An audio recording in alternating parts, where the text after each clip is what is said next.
नमस्कार साथियों, स्वागत है आपके अपने YouTube परिवार जीके विद एसआर सर में। साथियों, हम भारतीय राज्य व्यवस्था का अध्ययन कर रहे थे। कल की क्लास में हमने मौलिक अधिकारों में शोषण के विरुद्ध अधिकार को पढ़ा था साथियों, और शोषण को हमने अच्छी तरीके से समझा था कि शोषण कैसे होता है, महिलाओं का शोषण कैसे होता है, पुरुषों का कैसे होता है, बच्चों का कैसे होता है, बच्चों को कौन से अधिकार प्राप्त है, क्या उनको कारखानों या खानों में काम करने का अधिकार प्राप्त है या नहीं है, सरकारों ने, संसद ने या सरकारों ने कौन से कानूनों के माध्यम से ऐसे जो चली आ रही जो प्रथाएं हैं, जो कुरीतियां हैं, उनको बैन किया गया है और बच्चों के उत्थान के लिए कार्य किया गया है या महिलाओं के उत्थान के लिए कार्य किया गया है। यह हमने आर्टिकल 23 और 24 में पढ़ा था।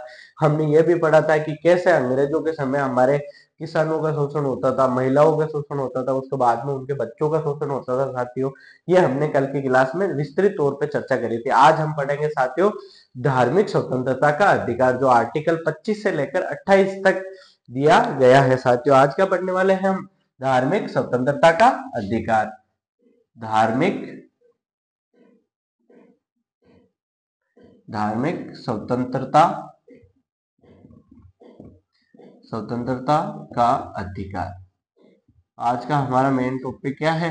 धार्मिक स्वतंत्रता का अधिकार। हम साथियों धार्मिक स्वतंत्रता के अधिकार को आराम से समझेंगे कि अभी धर्म होता है क्या है, धर्म में अंतःकरण की स्वतंत्रता क्या होती है, क्या आप निर्बाध रूप से धर्म को मानने का अधिकार है आपको, क्या आप धर्म को आप किस आचरण में आप मानते हो, क्या आप उसको वो अधिकार है आपको, क्या आप धर्म का प्रचार प्रसार कर सकते हो, क्या आप धर्म के प्रचार प्रसार के लिए किसी का जबरन धर्म परिवर्तन करवा सकते हो। इन सारी चीजों का जवाब आपको आज मिलने वाला है कि भाई धर्म आपकी मन की स्वतंत्रता में, अगर आप धर्म मानते हो या नहीं मानते हो, आपकी कैसे है। नकारात्मक धार्मिक स्वतंत्रता क्या होती है, सकारात्मक क्या होती है, इनके बारे में भी हम चर्चा करेंगे साथियों।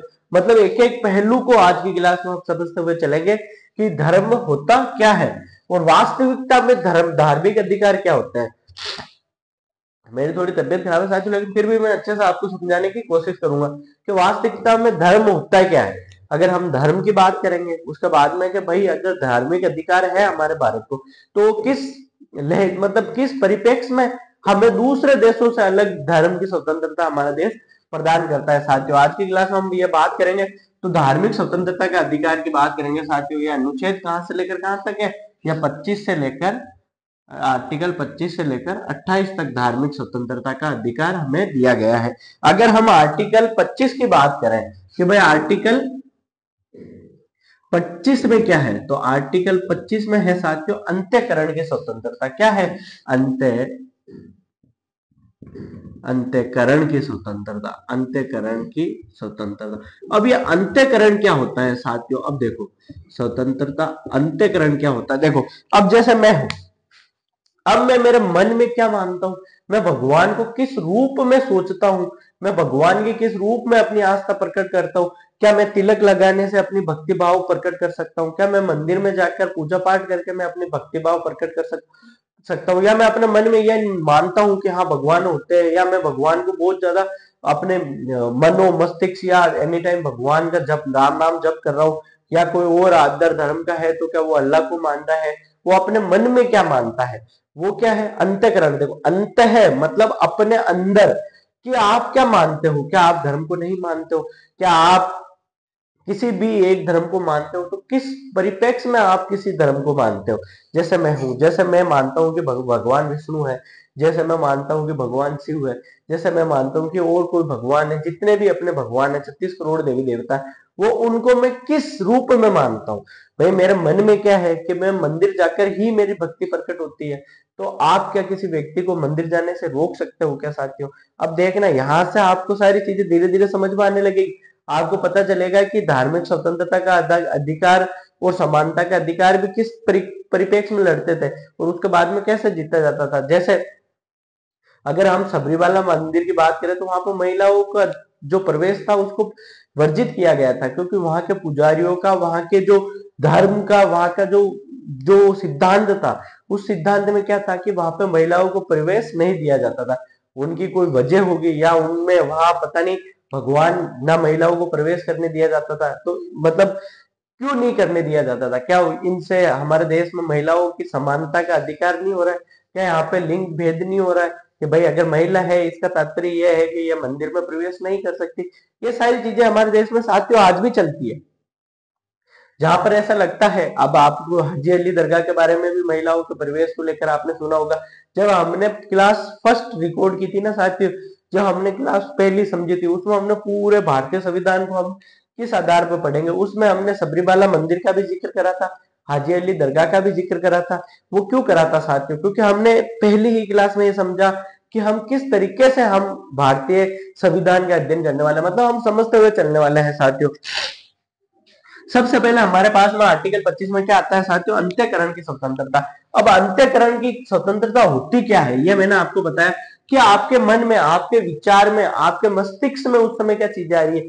क्या आपको लगता है कि भाई माना कि आप किसी हिंदू धर्म में आपका जन्म हुआ है, हिंदू धर्म में माना कि सनातन धर्म में आपका जन्म हुआ है, तो आपके रीति रिवाज क्या कहते हैं कि भाई आपको सुबह शाम 5 मिनट मंदिर में जाना है, आप सुबह शाम मंदिर में जाके आपको पूजा पाठ करनी है, या आप अपने घर पे सुबह शाम 5 मिनट मंदिर में पूजा पाठ करें, आप तिलक लगाइए, आप एनी टाइम राम नाम जप करिए, या आप भगवान के कोई भी भक्ति है तो आप भक्ति का कोई भजन सुनिए, या आपकी धार्मिक स्वतंत्रता में ये सारी चीजें आ गई साथियों।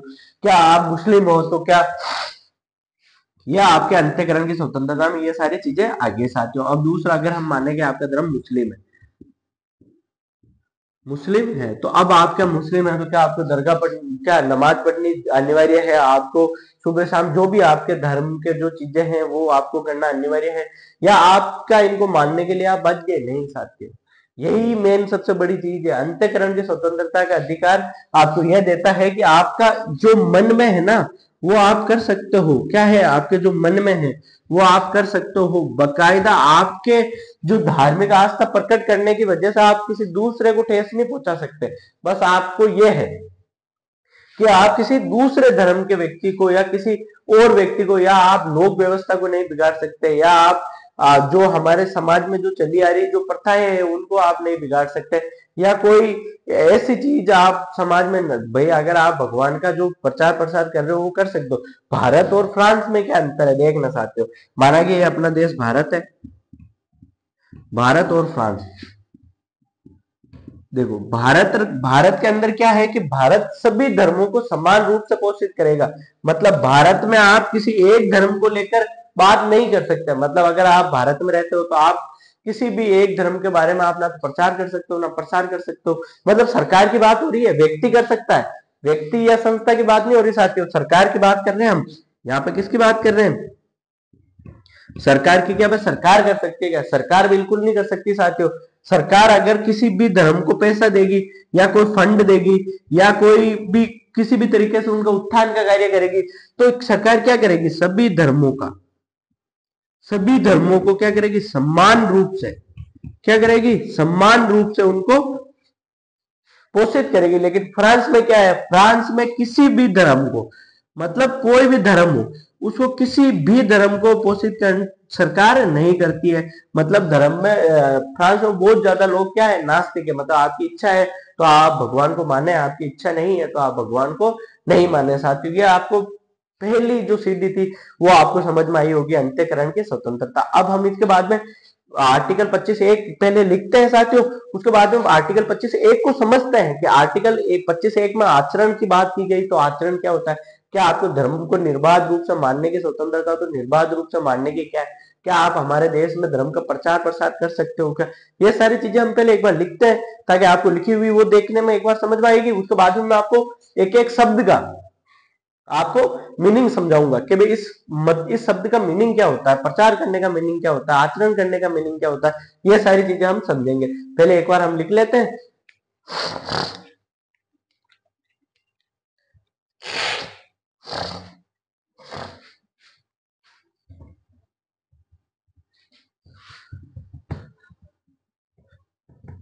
आर्टिकल 25(1)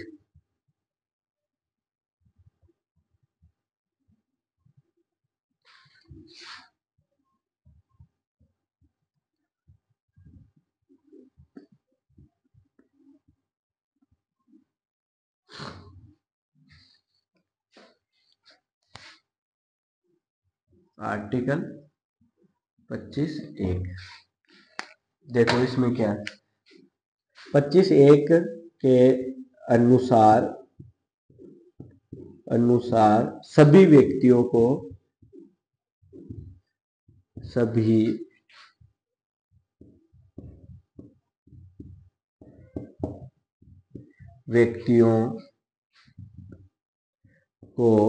अंतःकरण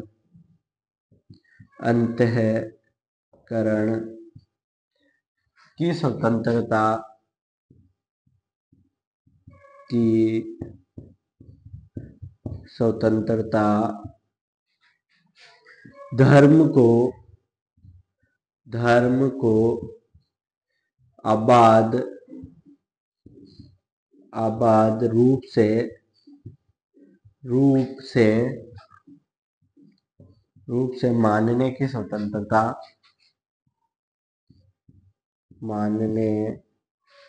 स्वतंत्रता धर्म को आबाद रूप से मानने की स्वतंत्रता आचरण करने की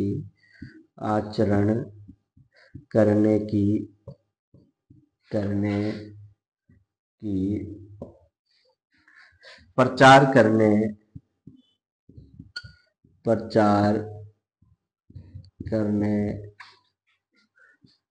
का समान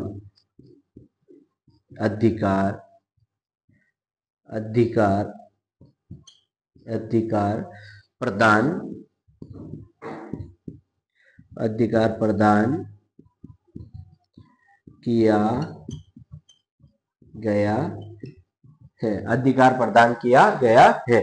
अब देखो आर्टिकल 25 में क्या लिखा गया है कि सभी व्यक्तियों को अंतःकरण की स्वतंत्रता, धर्म को आबाद रूप से मानने की स्वतंत्रता, आचरण करने की स्वतंत्रता, प्रचार करने का समान अधिकार किस में दिया गया? आर्टिकल 25(1) में दिया गया। सर एक बार इसको लिखो, इसके बाद में हम इसको समझते हैं अच्छे से। अभी एक एक शब्द को समझेगा हम कि अंतःकरण क्या होता है। वापस धर्म को आबाद रूप से आप कैसे मान सकते हो? आपको मतलब धर्म का प्रति का आपका क्या आचरण है वो कैसे कर सकते हो? आपको क्या धर्म का प्रचार करने का आपको अधिकार है? इसके बारे में हम अभी बात करते हैं। साथियों मैं इंक डाल लेता हूं जब तक आप एक बार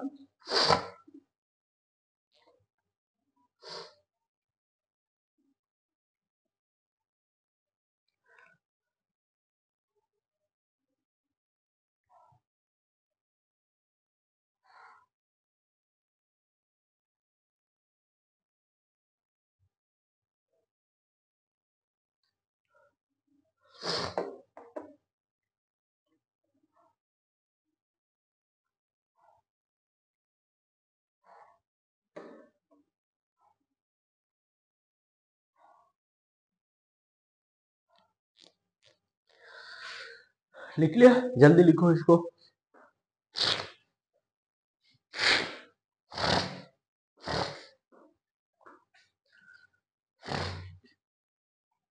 मौसम चेंज हो रहा है साथियों, इस वजह से बहुत ज्यादा तबीयत की थोड़ी समस्या हो रही है।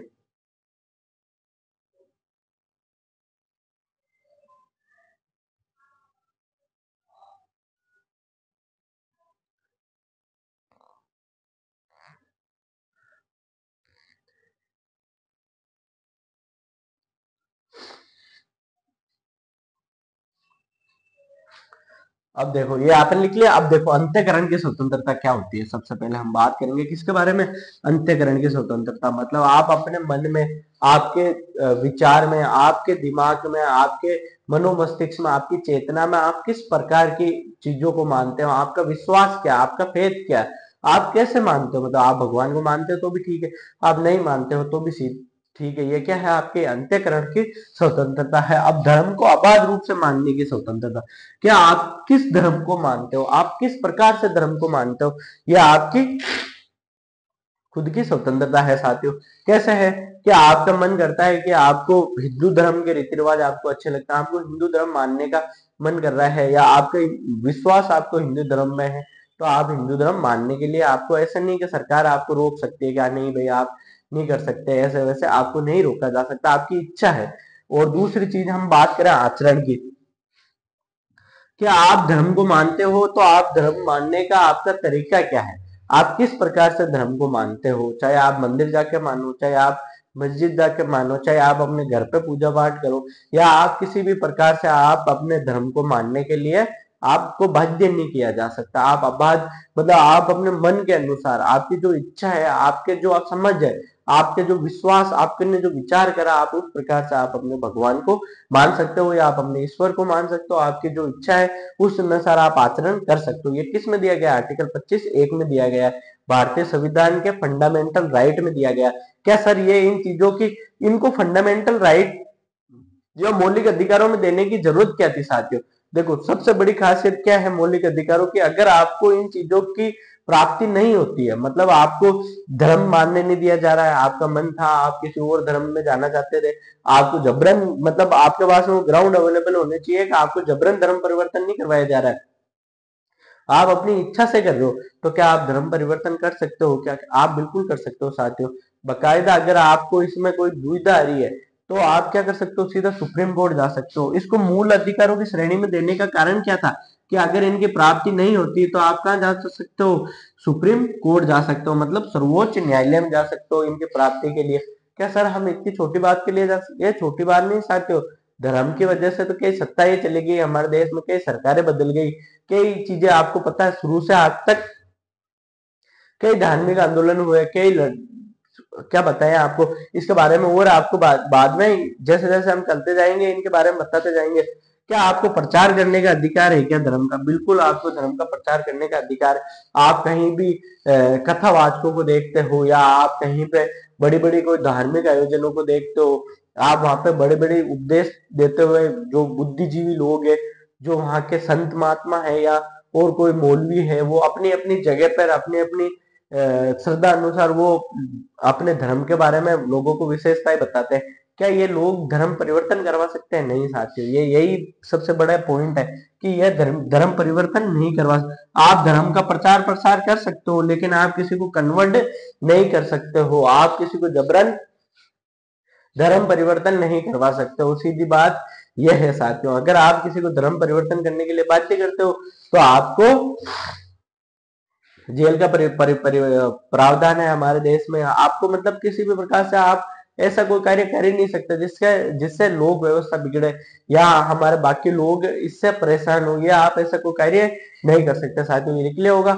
इसके बाद में हम इसमें जो दो अधिकार दिए गए हैं वो लिख लेते हैं, एक तो अधिकरण, एक तो अंत्यकरण की स्वतंत्रता, और एक धर्म को आबाद रूप से मानने की स्वतंत्रता। ये दो चीज लिखने के बाद में हम आर्टिकल 25(2) पढ़ेंगे, जिसके अंदर इसके युक्ति युक्त प्रतिबंध दिए गए हैं कि किस प्रकार से इसके धार्मिक स्वतंत्रता को आपकी रोका जा सकता है। एक बार लिखो, क्या व्यक्ति राज्य द्वारा कोई ऐसा कार्य किया जाता है उसमें बाधा उत्पन्न कर सकता है क्या? क्या राज्य ऐसी जो धर्मों में फैली गई जो कुरीतियां हैं उनके उन्मूलन के लिए कोई कानून बना सकता है क्या?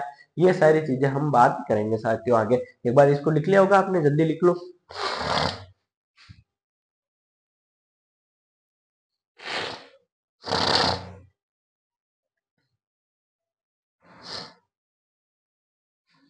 पहले लिख लिया।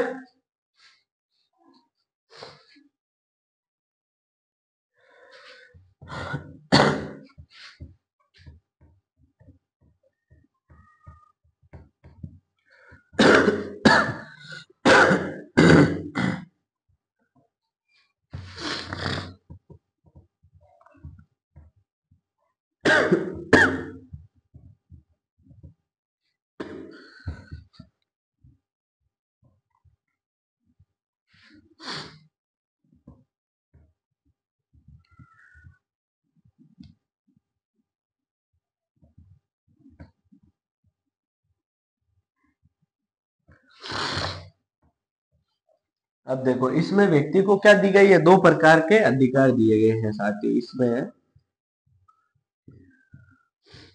व्यक्तियों व्यक्तियों को दो प्रकार के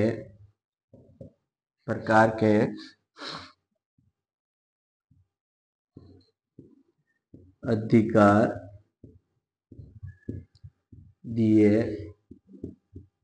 गए हैं। अब वो दो प्रकार के अधिकार कौन से हैं? एक तो अंतःकरण की स्वतंत्रता, अंतःकरण करण की स्वतंत्रता, स्वतंत्रता। दूसरा, धर्म को आबाद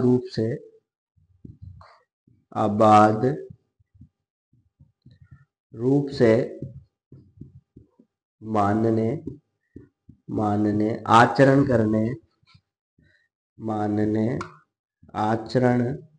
करने, प्रचार करने की स्वतंत्रता,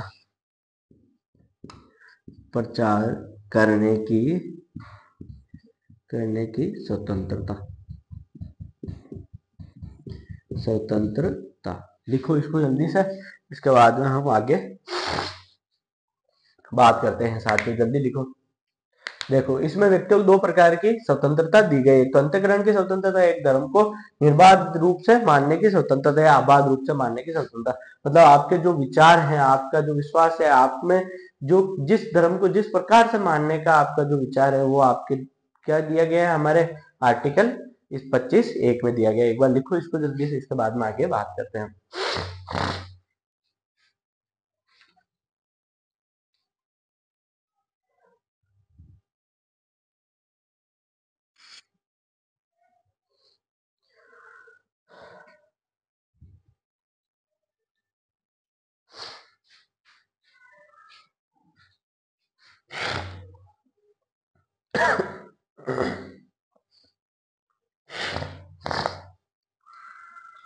लिखो जल्दी से।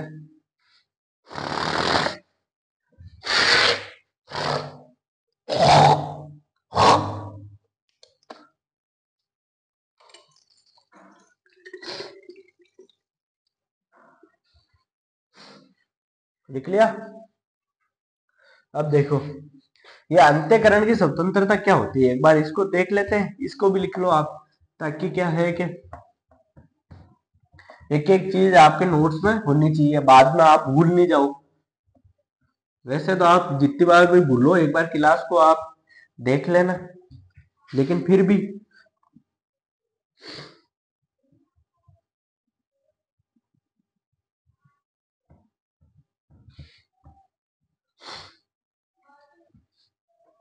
देखो, अंत्यकरण की स्वतंत्रता होती क्या है। अंतःकरण की स्वतंत्रता होती क्या है। देखो, व्यक्ति के स्वयं के विचार, व्यक्तिगत आस्था मतलब उसकी स्वयं की आस्था, चेतना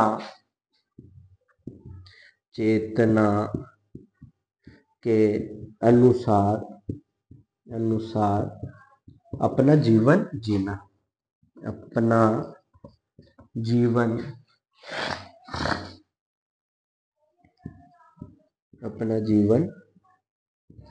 जीना, ये क्या होती है, अंत्यकरण की स्वतंत्रता होती है। मतलब उसका खुद का विचार है, वो स्वयं क्या सोचता है, उसकी खुद की क्या आस्था है, वो किसको मानना चाहता है, वो कौन से भगवान को मानना चाहता है, वो कौन से धर्म को मानना चाहता है, वो किस प्रकार से मानना चाहता है, वो कैसे मानना चाहता है, वो अपनी पूजा की पद्धति क्या रखना चाहता है, वो उसका खुद का स्वयं का मसला है। साथियों लिख लो इसको जल्दी से, इसके बाद में हम आर्टिकल 25(2) पढ़ते हैं। साथियों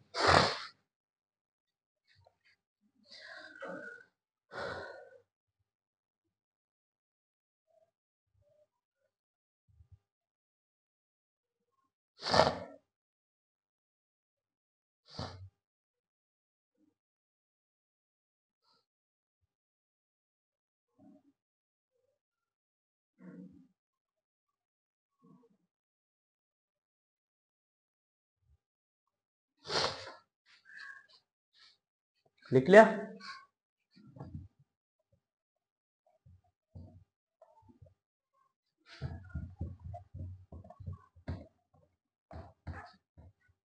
लिख लो इसको जल्दी से एक बार।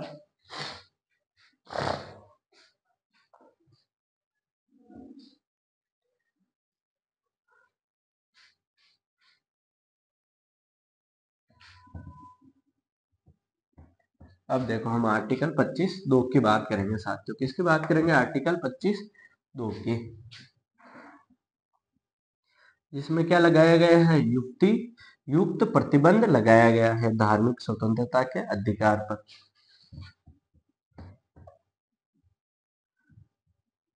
Reasonable restrictions. अब देखो आर्टिकल 25(2)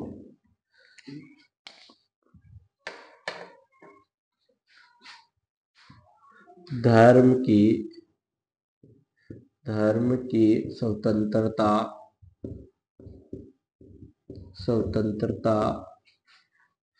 पर युक्त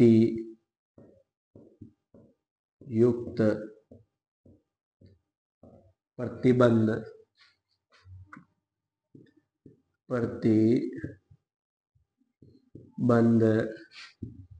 लगाया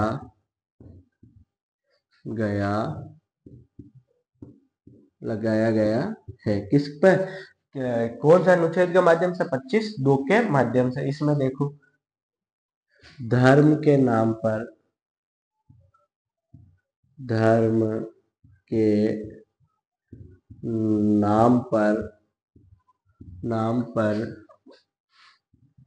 कोई भी ऐसा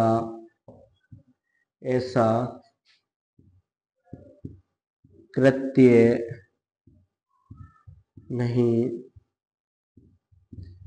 किया जा सकता है जो सार्वजनिक व्यवस्था,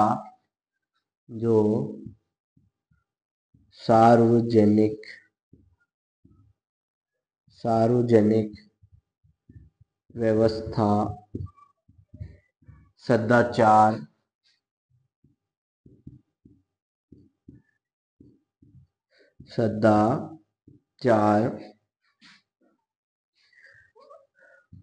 को बिगाड़ता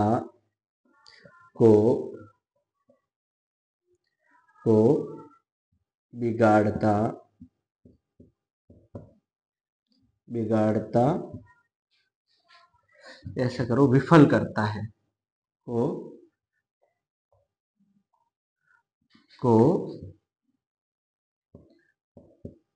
विफल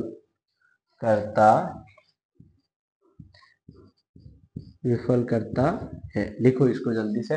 देखो 25(2) में क्या है? धर्म की स्वतंत्रता पर युक्त प्रतिबंध लगाया जाता है। धर्म के नाम पर कोई भी ऐसा कृत्य नहीं किया जा सकता जो सार्वजनिक व्यवस्था, सदाचार को विफल करता हो। लिखो साथियों इसको जल्दी से।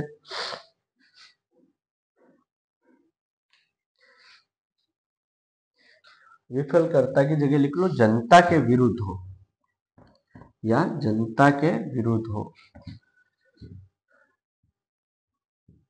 जनता के विरुद्ध हो, जनता के विरुद्ध हो। लिखो कैसे हो जनता के विरुद्ध, वो अभी हम बात करेंगे साथियों। एक बार लिख लो इसको, फिर इसको अच्छे से समझते हैं।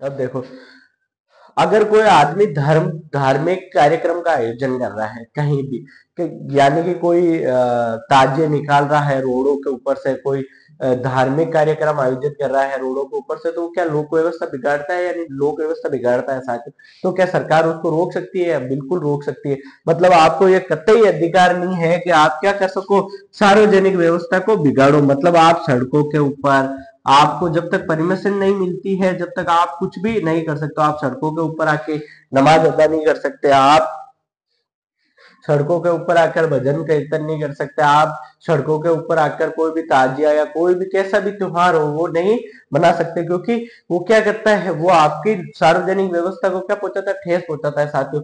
क्योंकि वहां पर और भी तो लोग रहते हैं, वहां से कितने सारे लोगों का आवागमन रहता है, बहुत सारे लोग वहां से आबाद मतलब संचरण करते हैं। तो क्या उनसे लोक व्यवस्था नहीं बिगड़ेगी क्या, क्या उनसे सार्वजनिक व्यवस्था प्रभावित नहीं होगी, होगी साथियों। तो इसके लिए क्या कर सकती है सरकार, आपको रोक सकती है वो करने से। क्या आप किसी दूसरे के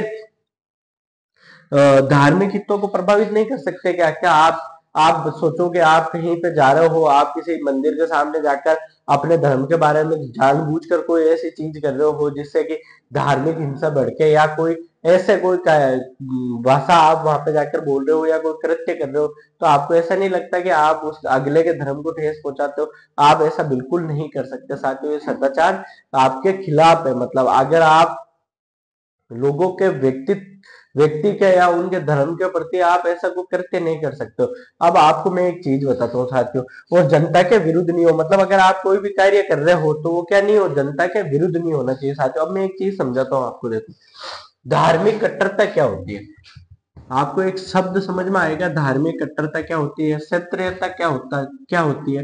ये सारे शब्द एक एक शब्द हमको समझना बहुत ज्यादा जरूरी है साथियों, क्योंकि आप किसी भी अच्छे लेवल के कंपटीशन एग्जाम की तैयारी करते हो तो आपको ये चीजें समझ में आनी चाहिए। ये चीजें आपको शब्द समझ में आएंगे तभी आप किसी भी एग्जाम को आसानी से आप क्रैक कर सकते हो, क्योंकि शब्दों का ही सारा खेल है साथियों।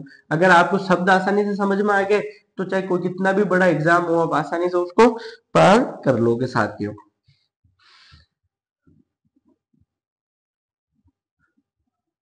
अब देखो एक शब्द हमने पढ़ा धार्मिक कट्टरता, आपने एक शब्द सुना होगा धार्मिक कट्टरता। देखो 15 अगस्त 1947 को अपना देश आजाद हुआ, उससे पहले 14 अगस्त को पाकिस्तान भी अपने से पहले जानने के लिए आजाद हो गया कि नहीं हम तुमसे पहले आजाद हो गए। तो हमने कहा भाई बेटा है तू चल ठीक है हो जा आजाद, तो पाकिस्तान भी आजाद हो गया। तो पाकिस्तान ने अपना एक धर्म अपनाया और भारत ने कोई भी अपना धर्म नहीं अपनाया। पाकिस्तान ने क्या अपनाया साथियों, इस्लाम। अब देखना इस्लाम मतलब अगर कोई भी व्यक्ति इस्लाम के विरुद्ध बोला मतलब वो देश के विरुद्ध बोला। समझ रहे हो आप मेरी बात, ध्यान से सुनना साथियों। इसीलिए आपको अपने देश के प्रति आपकी इज्जत बढ़ेगी कि आप किस देश के निवासी हो, आप कुछ भी बोल दे तो आप किस आपके जो मन में आया आप अनाप शनाप बोल रहे हो, फिर भी आप इस देश में आसानी से विचरण कर रहे हो। अगर आपने पाकिस्तान में अगर आपने इस्लाम के खिलाफ एक भी शब्द बोला तो आपको क्या मिलती है साथियों, फांसी मिलेगी। क्या मिलेगी, फांसी मिलेगी। क्या कारण है कि इस्लाम के खिलाफ मतलब देश के खिलाफ, तो मतलब आप देशद्रोही बात करती है आपने। राष्ट्र का धर्म है क्या है, इस्लाम है। वही अगर हम भारत की बात करें तो हमने हमारे देश का कोई भी धर्म नहीं रखा है। हमने जब प्रस्तावना पढ़ी थी साथियों, याद करना उद्देश्य क्या पढ़ी थी हमने, प्रस्तावना। तो प्रस्तावना में हमने एक शब्द पढ़ा था पंथ निरपेक्ष। पंथ निरपेक्ष मतलब हम किसी भी धर्म को मानने के मतलब हमारे देश का कोई धर्म नहीं होगा। मतलब ऐसा नहीं है कि धर्म ही नहीं है, सारे धर्म हमारे देश में रह सकते हैं, सद्भावना से रह सकते हैं, चाहे मुस्लिम हो, चाहे हिंदू, चाहे सिख हो, चाहे ईसाई हो, चाहे किसी भी धर्म है वो हमारे देश में सभी धर्म समान रूप से रहेंगे। मतलब राज्य किसी भी एक धर्म को क्या नहीं करेगा, संरक्षित नहीं करेगा। मतलब सभी धर्मों के लिए समान रूप से कार्य करेगा। कौन, अपना देश भारत। मतलब हमारे देश में सभी धर्म क्या है, समान रूप से रह सकते हैं। ये क्या हमारे देश की प्रस्तावना में ही हमने ये क्या बात डाल रखी थी, पंथ निरपेक्षता की बात डाल रखी थी। अब धार्मिक कट्टरता क्या होती है साथियों, इस शब्द के ऊपर हम पहुंचते हैं। देखो माना कि आपका धर्म क्या है, सर्वश्रेष्ठ है, इसमें कोई प्रॉब्लम है क्या, नहीं है भाई, आपका धर्म होगा सर्वश्रेष्ठ, लेकिन हम मेरा ही धर्म सर्वश्रेष्ठ है तुम्हारा नहीं है। ये क्या आ गई, धार्मिक कट्टरता आ गई साथियों। मतलब आप अपने धर्म को श्रेष्ठ बता सकते हो लेकिन आप उस परिप्रेक्ष्य में नहीं बता सकते कि आप दूसरे के धर्म को नीचा दिखा रहे हो। ये क्या आती है, धार्मिक कट्टरता, इससे जन्म होती है। मतलब मैं मानता हूं कि मुस्लिम धर्म सर्वश्रेष्ठ है तो मैं क्या दूसरे धर्मों को नीचे दिखा रहा हूँ, इस समय नहीं दिखा रहा हूँ, लेकिन मैं ये कह रहा हूँ कि सब में मुस्लिम धर्म सर्वश्रेष्ठ है। तो ये मैं धार्मिक कट्टरता की बात कर रहा हूँ साथियों। तो ये चीजें धार्मिक कट्टरता को जन्म देती है। अगर आज आप बात करो कि भाई पाकिस्तान ने अपने ही लोगों को साथ में रखा, अपने जैसे विचारों को, अपने जैसे कद काटे के इन लोगों ने अपने साथ देश आजाद हुआ जब इस्लाम धर्म अपनाया गया। फिर भी क्या कारण रहा कि 1971 के अंदर पाकिस्तान के दो टुकड़े हो गए। जो पूर्वी पाकिस्तान था वो क्या बन गया, बांग्लादेश बन गया था साथियों। इसका कारण क्या था, क्योंकि जो पाकिस्तान के जो पंजाब प्रांत वाले लोग हैं वो बहुत ही अच्छी हाइट कदकाठी के, गोरे चिट्टे यूं लंबे टाइप पठान टाइप के लोग हुआ करते थे। लेकिन बांग्लादेश में छोटे काले, क्योंकि वो हमारे बंगाली भाई थे, उनको कहा कि तुम तो कन्वर्ट हुए हो, मुस्लिम हो, तुम हमारे बराबर के नहीं हो। उनको हमेशा मतलब उनको भेदभाव की नजरों से देखा गया, इसलिए तो नया आंदोलन होकर वहां पे नया देश बना। तो ये विचारों का विभेद है। और आज हमारे भारत में कितने सारे धर्म है साथियों, हमारे अलग अलग क्षेत्र। अब देखो क्षेत्रीयता क्या है कि भाई भारत में दो, उत्तर भारत और दक्षिण भारत की बात करें, उत्तर और दक्षिण भारत, अगर उत्तर भारत के लोग बोले कि हम दक्षिण भारत से श्रेष्ठ है, तो ये कौन सा भाव आ गया, क्षेत्रीयता का भाव आ गया। मतलब क्षेत्रीयता कट्टरता कहते हैं साथियों। इन शब्दों का आपको समझना बहुत ज्यादा जरूरी है। पंथ निरपेक्ष का आपको समझ में आ गया, मतलब धर्म निरपेक्ष, मतलब किसी भी धर्म को देश में, देश के राज्य धर्म के रूप में मान्यता नहीं देना। बाकी हमारे देश में धर्म तो सभी एक्सिस्ट करते ही है, आप किसी भी धर्म को मानने के लिए आप बाध्य नहीं हो साथियों। ये चीजें आपको समझ में आ गई होगी। अब हम एक इसके बाद में बात करते हैं कि भाई जैसे क्या क्या हम नहीं कर सकते, उसके आगे आपको लिखना है आर्टिकल इसमें 25(2) में।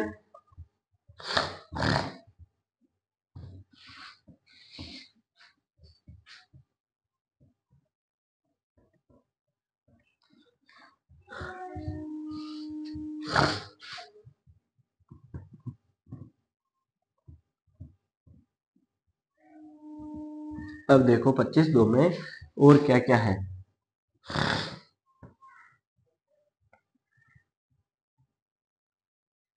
देखो जैसे क्या आप क्या नहीं कर सकते हो, नर बलि नहीं दे सकते हो, नर बलि। क्या आप धर्म के नाम पर किसी की बलि चढ़ा रहे हो तो आप नर बलि नहीं दे सकते हो।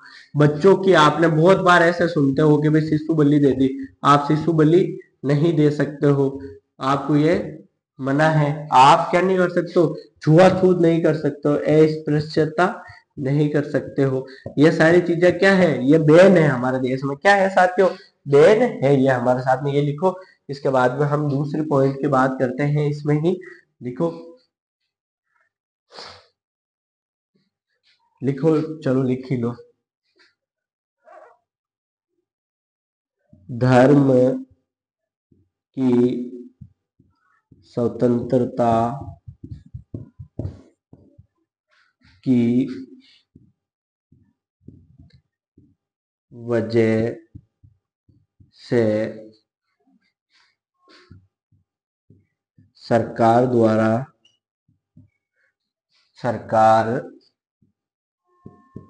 द्वारा किए जाने वाले, एक सेकंड साथियों, किए जाने वाले लोक कल्याण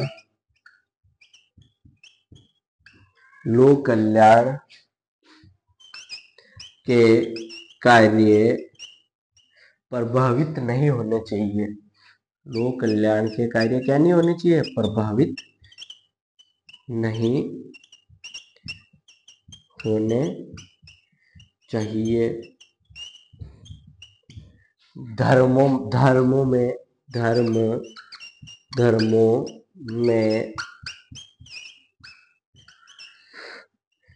फैल रही कुरीतियों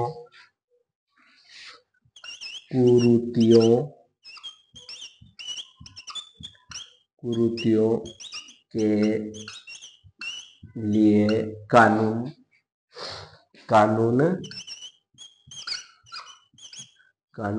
बना सकता है। कौन बना सकता है, सरकार। धर्मों में फैल रही कुरीतियों के लिए कानून बना सकता है। कानून, सरकार कानून बना सकती है। यहाँ पर सरकार लिखो साथियों, सरकार ने तो थोड़ा आज बोर्ड भी साथ नहीं दे रहा है, के लिए सरकार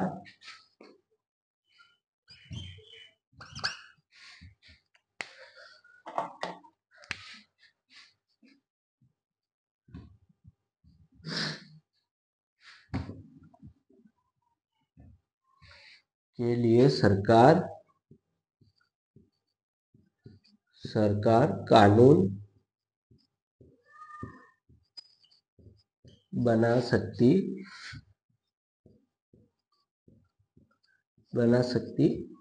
है।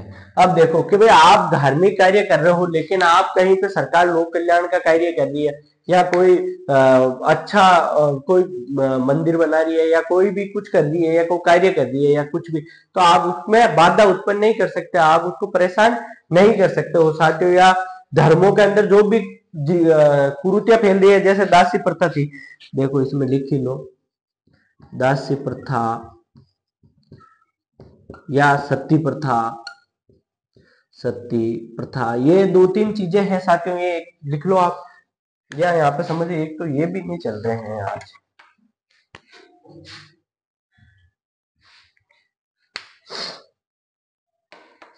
लिख लिया साथियों आपने? ये अपना आर्टिकल होता है साथियों 25 समाप्त। कल की क्लास में हम पढ़ेंगे साथियों आर्टिकल 26 पढ़ेंगे साथियों। आज की क्लास में बस इतना ही। जब तक अपने ख्याल रखें, छोटों का प्यार दे, बड़ों को सम्मान दे, और अपना व्यक्तित्व इस प्रकार से विकसित करें कि महिलाएं आपको आपके साथ में सुरक्षित महसूस करें साथियों। जय हिंद। आज की क्लास में आपको थोड़ी बहुत जो असुविधा हुई उसके लिए क्षमा प्रार्थी हूँ साथियों। तबियत भी खराब थी और थोड़ी आज मार्कर में भी सही का अभाव था, लेकिन कोई नहीं, आप एडजस्ट करो। पढ़ाई करते हैं तो आपको पता है साथियों, हर रोज नए नए चैलेंजेस आपकी लाइफ में आते रहते हैं, उनको फेस करना है, आगे बढ़ना है और निरंतर आगे बढ़ना है। ऐसे ही जीवन में रुकना नहीं है। आपको पता है कि जब तक हम जीवन में आगे बढ़ते हैं, जब तक हमारे लाइफ में चुनौतियां बाधाएं नहीं आती साथियों, हम निखर और आगे बढ़ ही नहीं सकते। इसलिए ज्यादा से ज्यादा संख्या में हमारे चैनल को शेयर करें, सब्सक्राइब करें, लाइक करें। जय हिंद साथियों।